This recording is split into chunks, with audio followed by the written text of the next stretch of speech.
Hello everybody, Malakith here and welcome to the semi-final of the TWCC.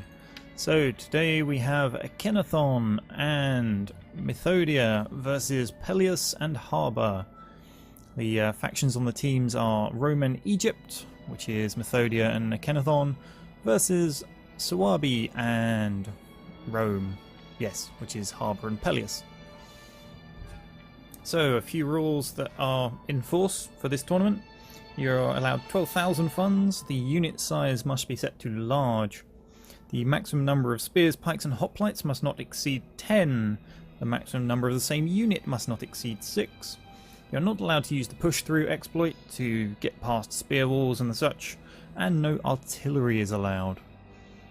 So this is just to try and balance the game and, you know, allow useful things to occur in the battles rather than everyone standing there in a massive pike wall looking at the other pike wall on the opposite side of the field, or anything equally stupid like that. So that's what we have. So the guys are deploying. Just a quick explanation. The spectator mode at the moment is rather broken and it can cause the game to freeze and to crash, and of course that's not what the competitors want. So I join a side with a single unit as a general, which I then go hide in the corner of the map, and in doing so I then can spectate the battle without influencing it and without causing them to crash.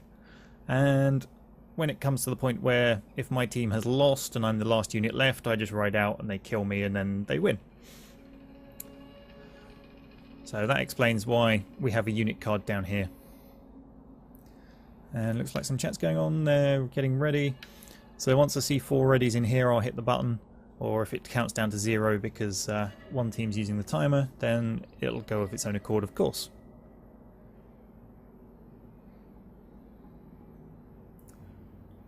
So now we just have to wait for them to finish their deployment.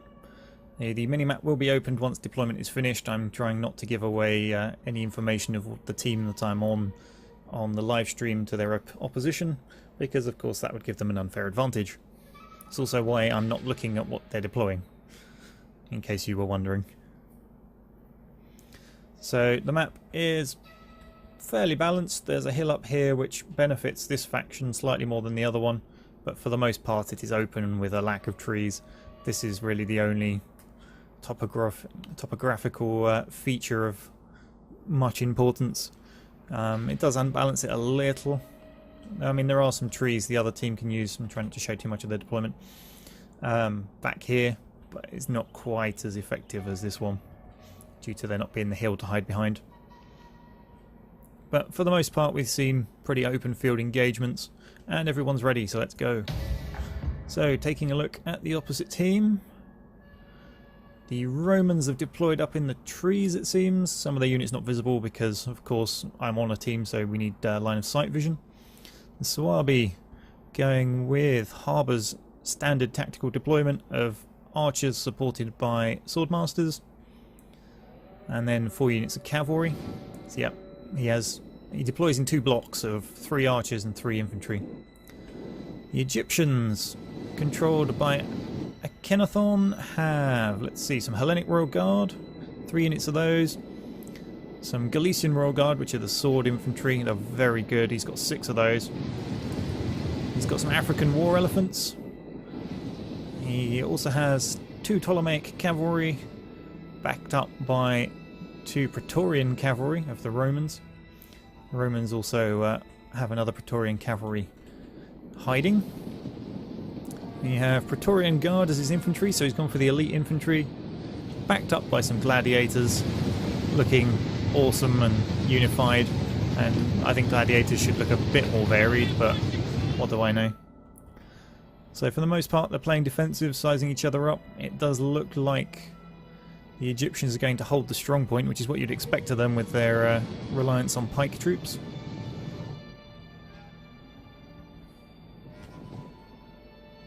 The Romans and the Skadi, of course, not using those kind of troop types, so they are quite happy to push forward should they need to.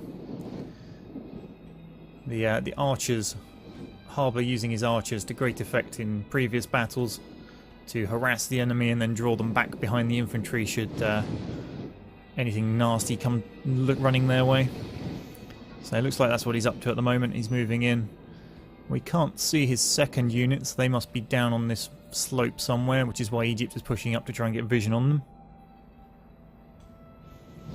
Rome marching in a nice block. Should spot this cavalry fairly soon. They're not going to be able to ambush anything significant. That's my unit at the back there, in case anyone's wondering. So here we go. Here's the archers. They should be able to decimate those Ptolemaic cavalry. There goes the shots.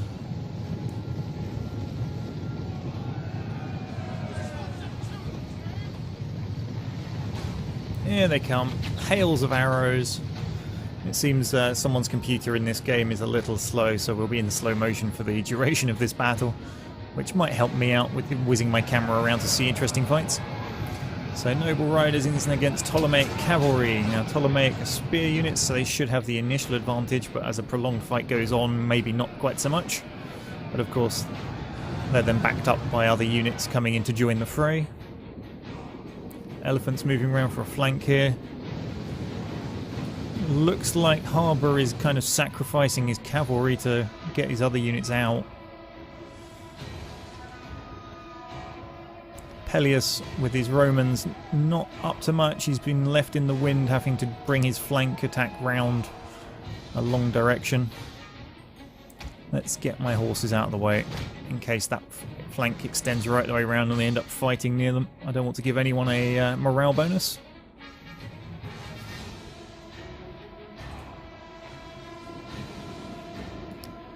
So we've got a bit of a standoff, cavalry fight in the middle here.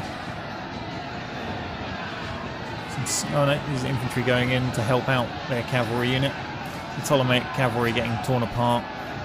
In come the Egyptian Galician Royal Guard. Now these guys are extremely good sword fighters. Be interesting to see how they handle the sword masters. They are of course backed up by Praetorians coming in.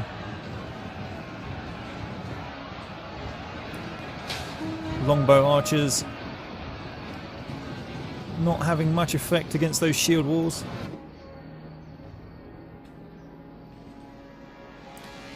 The elephants running back towards the middle. The Roman flanking attack coming around. We should see a big clash on this flank sometime soon. For the moment it's just a big fur ball in the middle. And over here, oh, the archers raining in death on the Royal Guard here, but their armour protecting them from the most of it. Here come the elephants, ready to join the fray, cause chaos like only elephants can.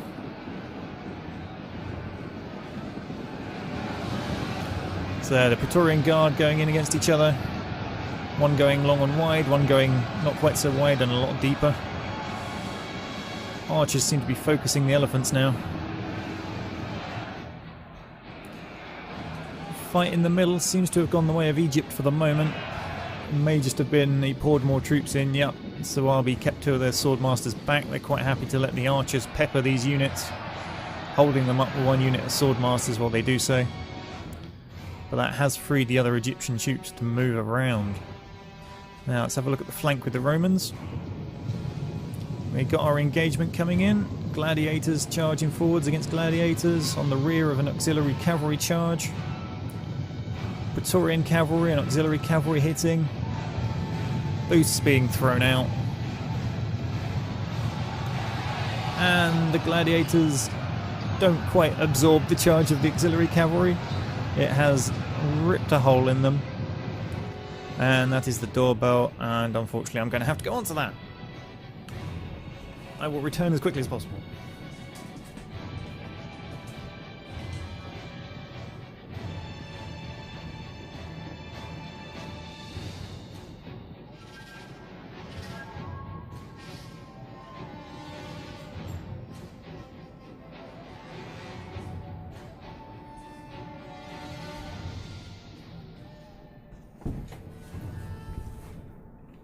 Great timing there. Right, let's have a look. So the Romans are in full brawl now, facing off one unit and one unit for the most part. Some cavalry running around the back here, Pelius using them to try and shore up his weak points. Let's have a look at the Suebi and the Egyptians. Oh, Egyptian units in here breaking. Hellenic Royal Guard, Ptolemaic Cavalry, both nearly routing. That'll be from the side fire from these archers. He's got another unit of Swordmasters holding up some Royal Guard here. He's using them to screen his archers. He's thrown his general in against the Royal Guard again, just trying to hold them back for as long as possible to let his archers do all the damage. Meanwhile, he's bringing up his other sets to try and aid the Roman fight. And this is just a mass of Roman units over here. It looks like Pelius should break through in this section if he can finally get down these Praetorian Guard, but they don't go down easy. They're boosted to high heaven from the surrounding units. Gladiators on gladiators. And this flank, what's this? This is Pelius' auxiliary cavalry being broken by the general and his bodyguard, supported by 2 units of Praetorian cavalry. So we may lose the left, well, Pelius may lose the left flank here, which will then free up the cavalry of Mythodia to run rampant in the lines. But on the flip side, Pelius is winning the infantry fight in the middle, which could free up his infantry to come and assist that fight. The brawl over here, the archers are being chased by Galician Royal Guard, but if he can micro that, he can kite them. We've seen him do it before. Harba is no stranger to micromanaging. However, the Egyptians are breaking more and more troops. Yep, the Egyptians are breaking their Suebi opposition. The archers being pretty much the only units left, and one of them is being run down by 13 Ptolemaic cavalry, so they will probably actually lose that fight. Pelius' general is fleeing. That could have an impact on morale, but he does seem to have significantly won this infantry fight. He's got a lot of Praetorian Guard units at high health here, gladiators as well. He doesn't seem to be doing anything with them though. The micromanagement isn't there. There we go. He's starting to charge this Praetorian Guard unit in the side.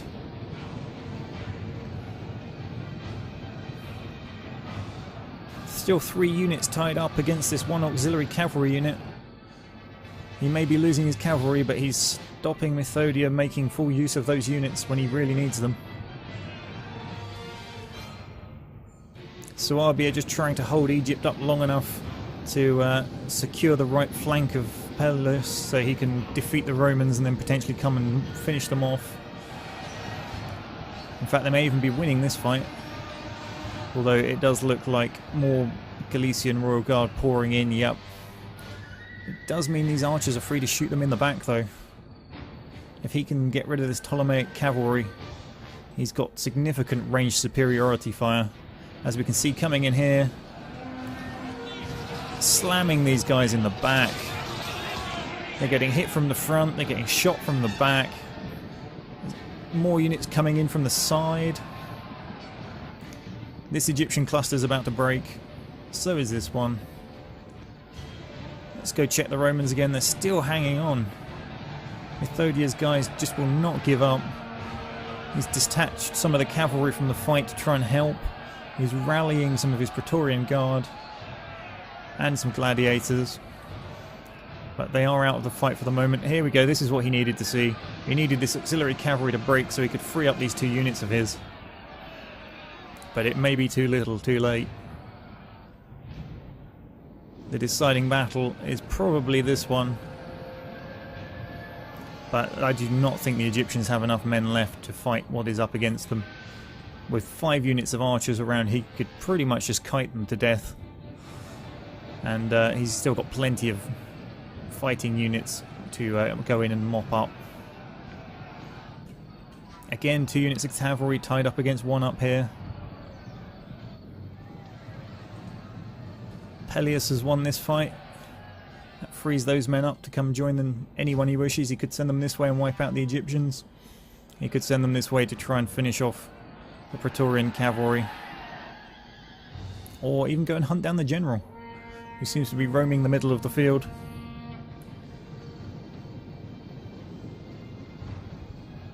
Here we go. Strangely enough, it's the cavalry that seem to be left at the end of the fight. Arrows pouring in. They really want to break these Hellenic and Galician Royal Guards. It's just a mass of weaponry.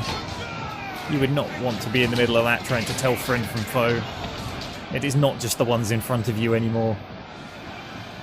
That has turned into a blob, and there's arrows pouring in indiscriminately. In comes some peeler just to make it even worse.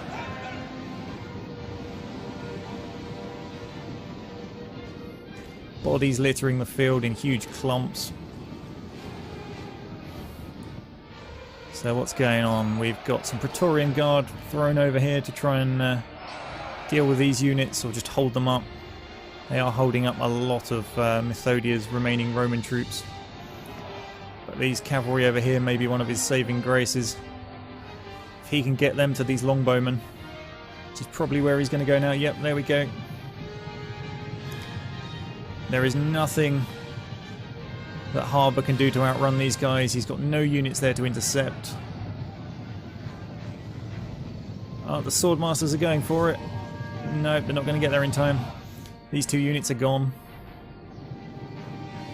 Or at least going to take significant casualties. Although this second unit of Praetorian Cavalry may get intercepted. Depends if it's being micromanaged to break through or not. It is.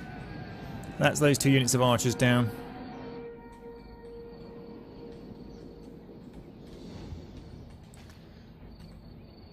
These two firing into this fight, trying to finish off Mythodia's remaining horse cluster. I know he's got gladiators, sorry, not the horses. The horses have ridden off. Oh no, there they are, they're buried in the middle. Praetorian cavalry. The gladiators, they're making a run for it. They've had quite enough.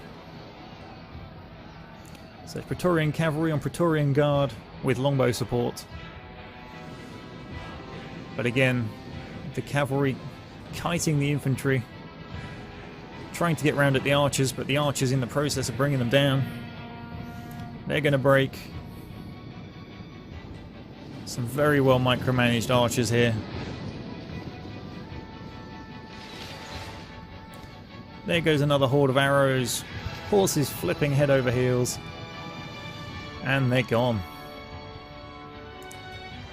Time to bring out my poor cavalry for the slaughter. The victory goes to Pelius and Harba yet again. Successful in every battle so far.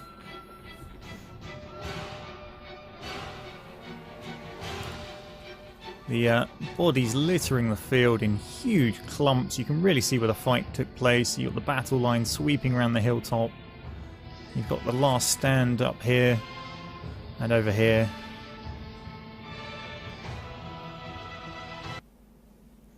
So there we have it.